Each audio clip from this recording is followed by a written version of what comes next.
A Segunda Guerra Mundial. Terceira parte.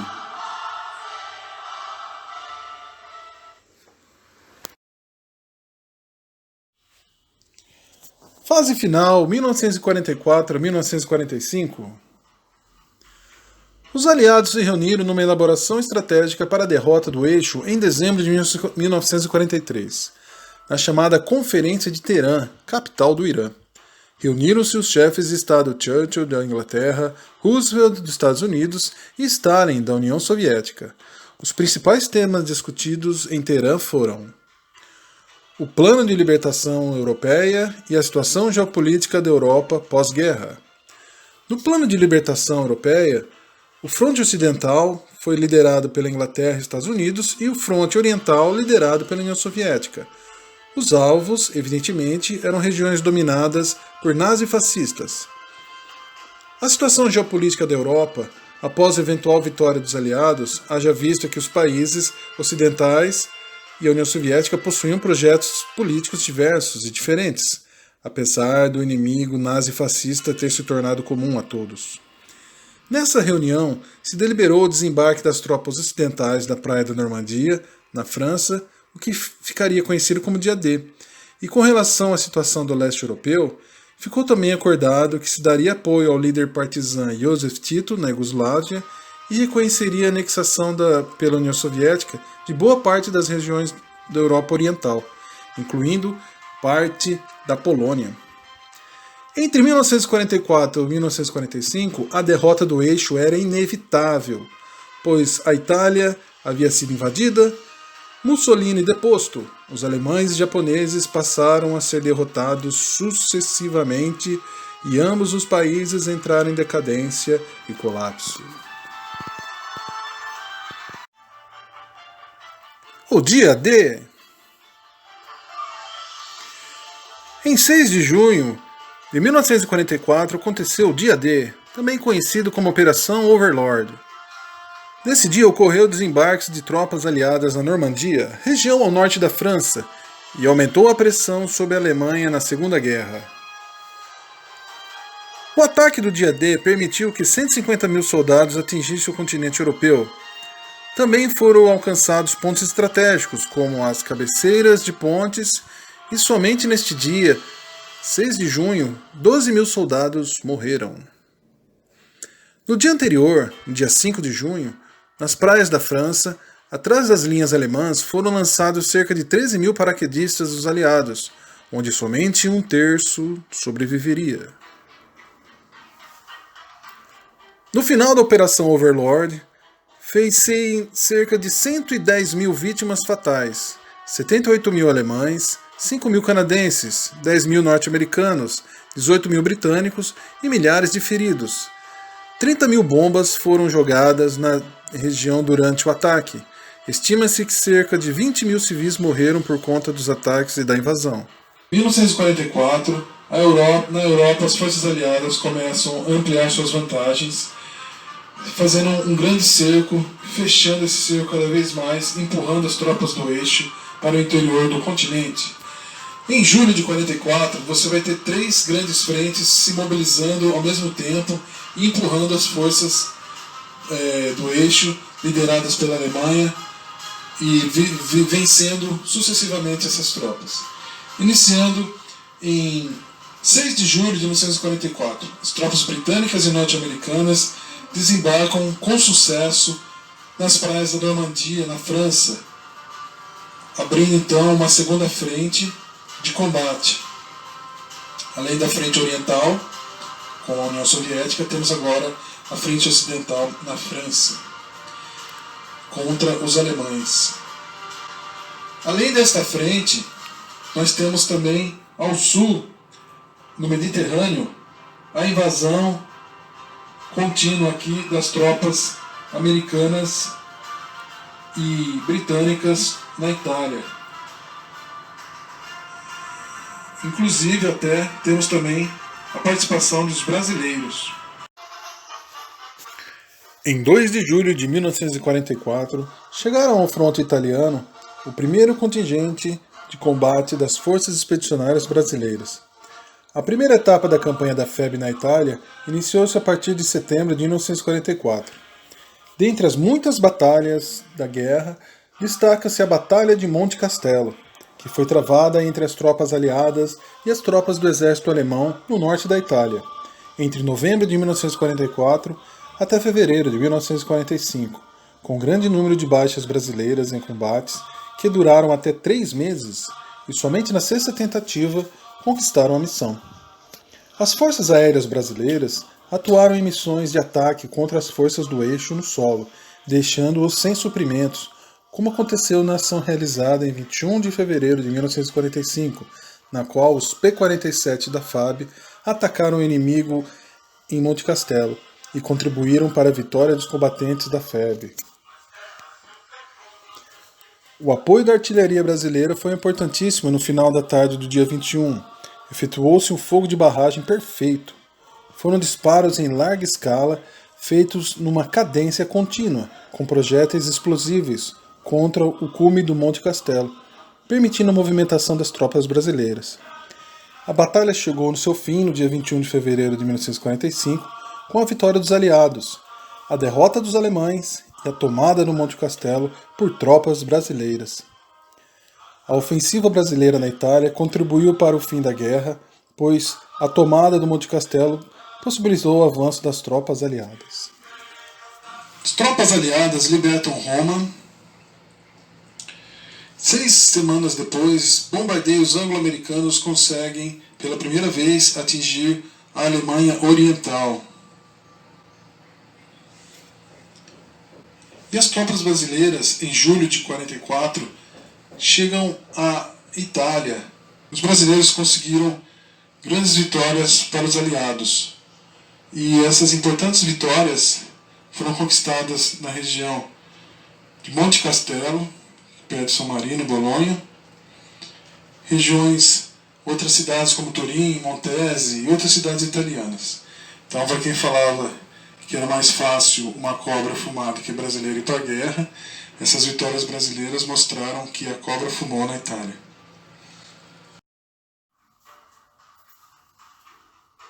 Retomada dos territórios da Europa, fronte oriental. Em julho de 1944, os soviéticos avançam vitoriosos sobre os países do Báltico e a região dos Balcãs. Ocorre o levante em Varsóvia, capital polonesa.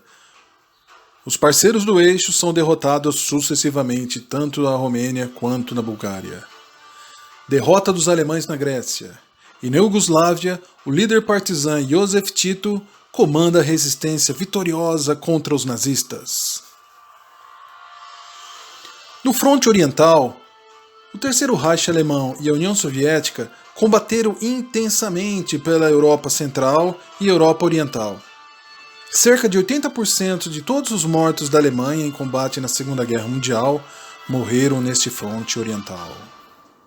22 de julho de 1944, os soviéticos iniciaram uma forte ofensiva na Bielorrússia, destruindo grupos do exército central alemão e se dirigindo para o oeste, fazendo uma frente, então, a frente russa contra a frente soviética, fechando também o cerco pelo lado oriental.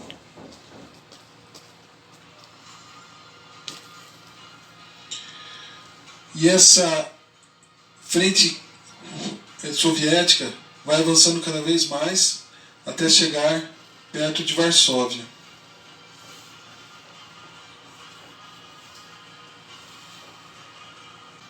Em agosto de 44, o surgimento de tropas soviéticas perto do rio Putz aqui faz com que a oposição romena cause a queda do regime do ditador Antonescu, que era um ditador que apoiava o eixo. O novo governo então faz um armistício imediatamente e troca de lado da guerra. Então os romenos deixam aqui de servirem ao eixo. A mudança da posição da Romênia obriga a Bulgária a se render em 8 de setembro. Então, um mês depois, a Bulgária se rende. E as forças alemãs se retiram da Albânia e da Grécia.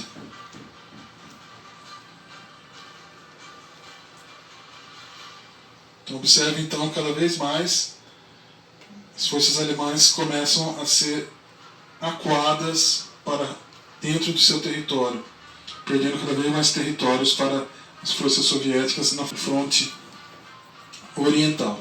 1º de agosto de 1944 até outubro de 1944, a resistência, o exército interno da resistência polonesa, que não era um exército comunista, subleva-se, se rebelia contra os alemães numa tentativa de libertar Varsóvia, capital aqui da Polônia, antes da chegada dos soviéticos.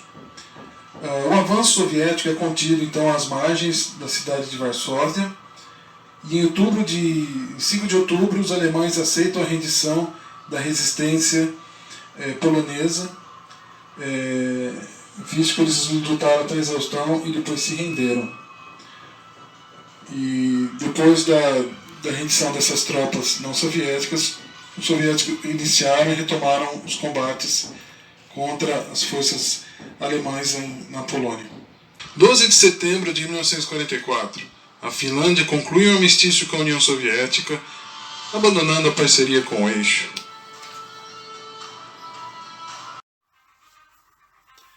Retomada dos territórios na Europa, fronte ocidental.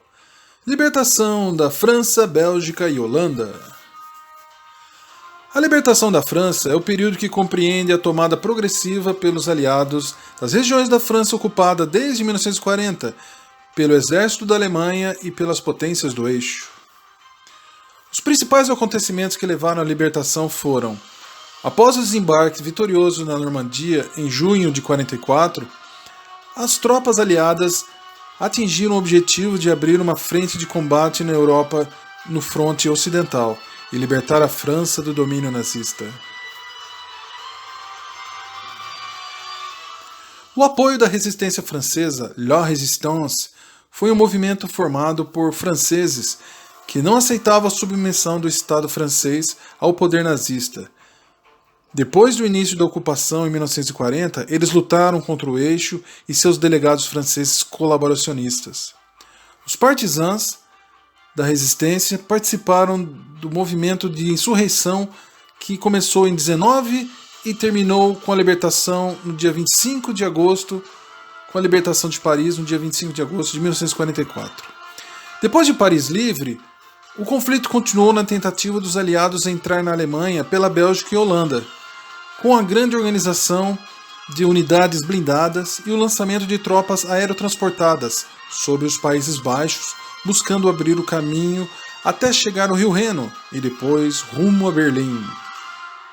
No fronte ocidental também ocorre essa grande perda de territórios. No fronte ocidental, em agosto de 1944, as forças aliadas desembarcam no sul da França,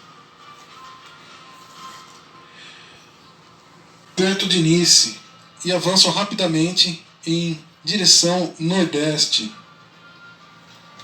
para o interior da França, empurrando as tropas alemãs para fora do seu país. As tropas aliadas chegam a Paris em 25 de agosto.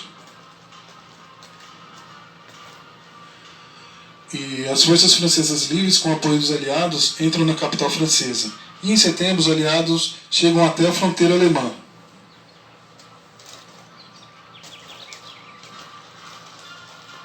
Cada vez mais empurrando as forças alemãs para fora do seu país.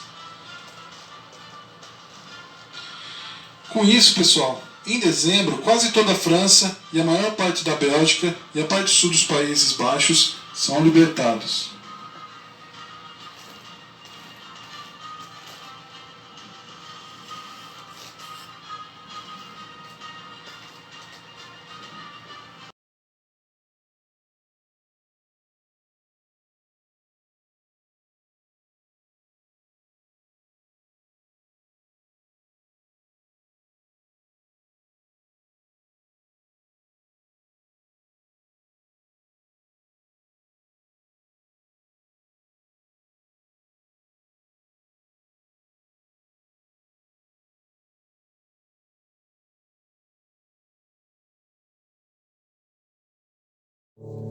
Missionários de um mundo pagão, proliferando ódio e destruição dos quadros